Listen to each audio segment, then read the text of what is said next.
You ever just lie down at night and your brain just refuses to be quiet? Like the day is over. Everything is done. There's nothing left to process, actually. And yet, somehow, your mind decides to replay everything you've said in the last 48 hours.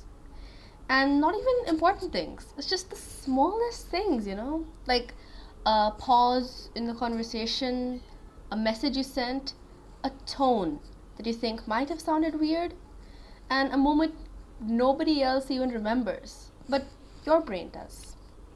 Welcome back to Mind Under Construction. And today's episode is slightly different because I'm not alone today. I'm joined by a very special guest, someone who I feel is very qualified for this topic. Welcome to the show, Danika. Hey, thanks for having me. And yeah, unfortunately, I am highly qualified for this. Oh, I feel that. Okay, so to kick things off, what is the most incredibly random, completely unimportant thing that you found yourself overthinking? Okay, so honestly, it gets really ridiculously petty. So recently, my sister and I wanted a cupcake each, and I had to choose between the two on the counter. And since you guys don't know me, I'll tell you, I am annoyingly indecisive. So I spent a good 5 full minutes just staring, pondering, and then finally picking one. That night, I stayed away for like an hour questioning if I should have taken the other one. Like, was the color better? Did it taste better? Just thinking endlessly and aimlessly about a tiny cupcake. An hour? Really? Over a cupcake? But who am I to judge? I do the same thing when I'm at Starbucks choosing coffee. I literally just stand there for like 5 minutes. Do I choose this one? Oh, does that one look better? Oh, I haven't seen that one.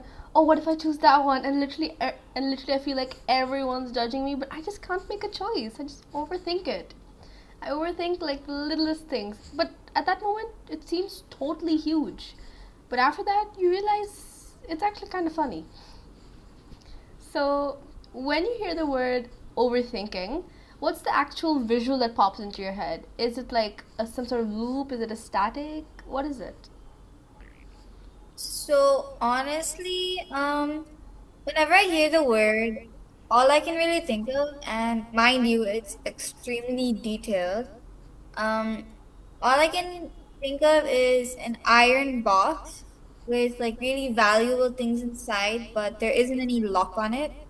It's frustrating because, you can't open it, you can't break it, it's heavy, and it's essentially a manifestation of the walls that overthinking puts up around your mind. The more you look for the keyhole, the more the frustration. Almost like it's taunting you, like, I won't budge. Hmm. Okay. I find that incredibly profound. I love the visual metaphor that you've used here. The iron box image is so heavy, and not only in a metaphorical sense, but also literally. It's iron. It's heavy. And it makes sense because what you described kind of feels like a trap. Like some this sort of feeling. How would you even begin to explain this to normal thinkers? People who just don't replay everything, who don't get stuck over a 3 second interaction on loop. So, overthinking in a way is similar to paranoia, like according to me.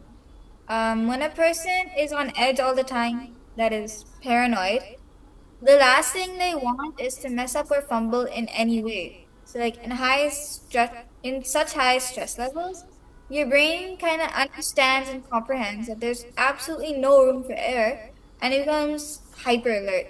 So, when the actual interaction is carried out, it scrutinizes every single word you say, every single gesture you make, every breath you take, and it records it for later.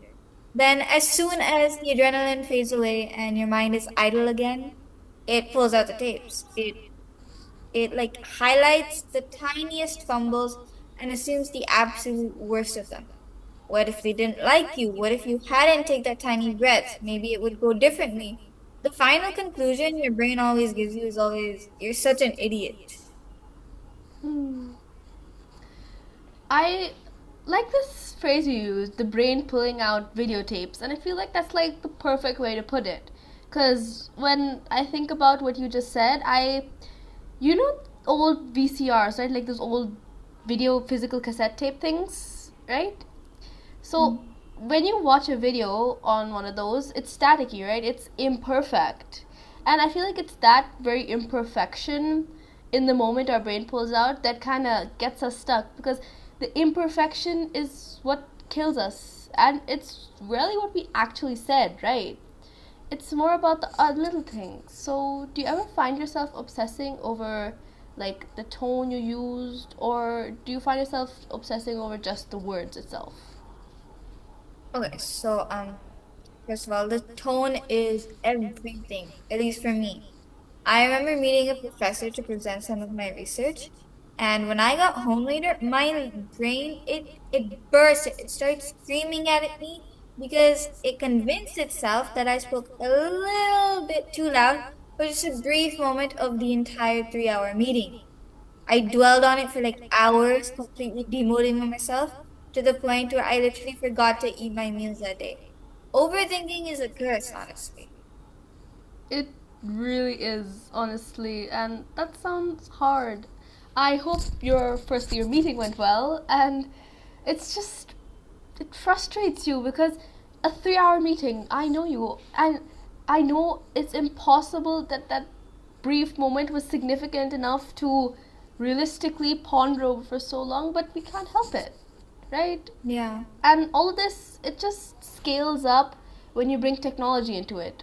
We live in the 21st century. We are teenagers in this world. We live in a world of screenshots, of iMessage, of typing bubbles, of read receipts. So, have you ever found yourself rewriting like a single sentence like 5 times before you send?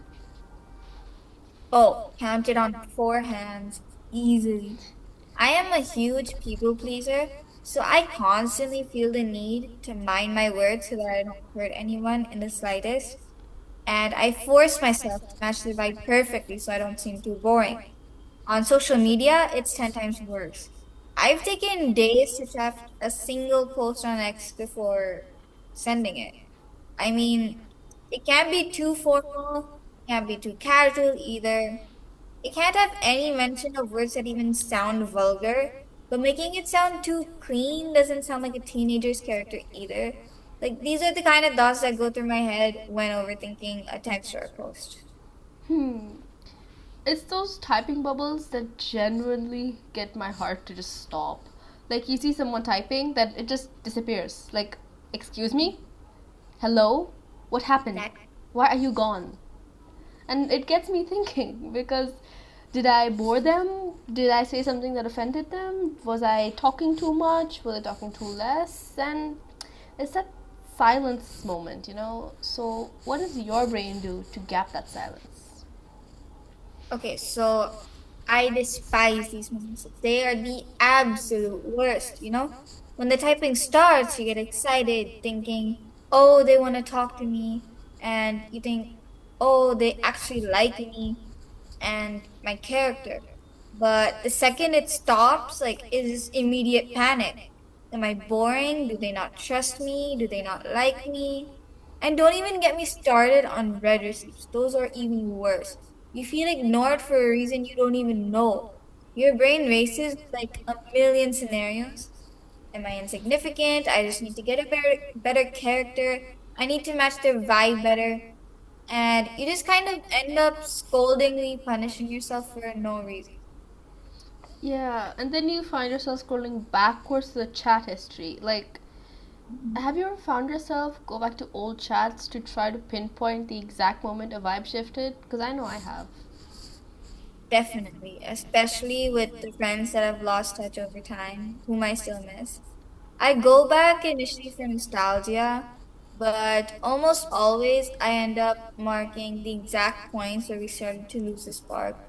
I'll sit there and scrutinize every single letter I sent, dot, and space I typed out, hunting for the exact mistake I made that caused me to lose them. Yeah. And honestly, as sad that's those these stories are and how tragic it is, this brings us right to the title of this episode. Overthinking feels like a literal full time job. So, have you ever felt completely wiped out at the end of the day, even if you probably did maybe nothing physically? So I feel very strongly about this. People keep trying to tell you that mental exhaustion isn't real. My parents tell me that, but it affects us physically. I mean, if it affects you physically, doesn't that mean it's real? The days where you do nothing productive are the worst. They're the ones where your unconscious and subconscious mind completely take over. It pulls out the good memories from the very bottom of the closet. First the good ones, which make you sad because you wish you still had that, and then that sadness triggers the bad memories. These are the worst because you play scenes, you punish yourself, thinking, "Why did I do that?"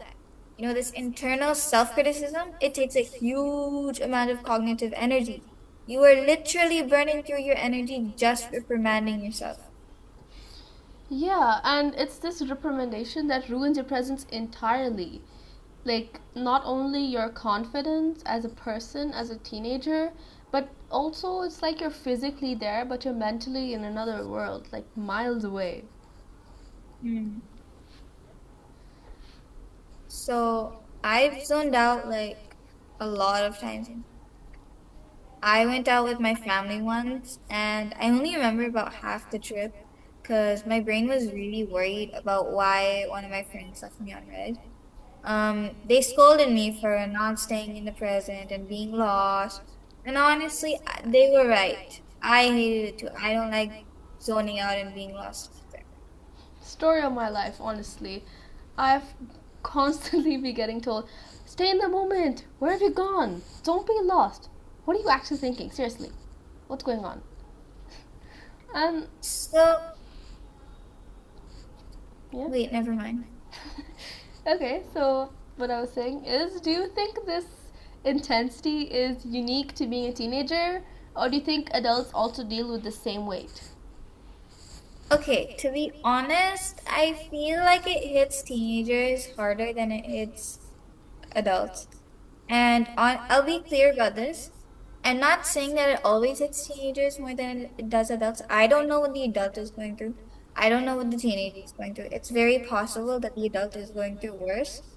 But if you look at it in general, I feel like it hits teenagers harder than it hits adults because we're being newly introduced to the outside world.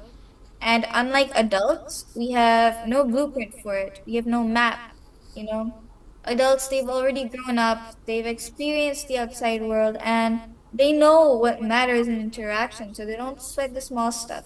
But, we're new. We don't know what matters. So we think every single micro expression matters, and we fall into this trap of perfectionism, you could say, which instantly triggers the overthinking loop. I get that. I feel like you put that in a very good way. Because, okay, I'm also not judging the adults. They have a totally different world, a totally different perspective, a level of work that we don't have. So, obviously, their overthinking is real. But as a teenager, like you said, we are new to this whole world. We have school, we have homework, we have our classes, our extracurriculars, and we have a whole social life to maintain. And all of this just sort of adds up into this one big mess. And that does trigger the overthinking. So, if you could sum this up, so what do you think is one thing you wish people who don't overthink understood about what's happening inside an overthinker's head?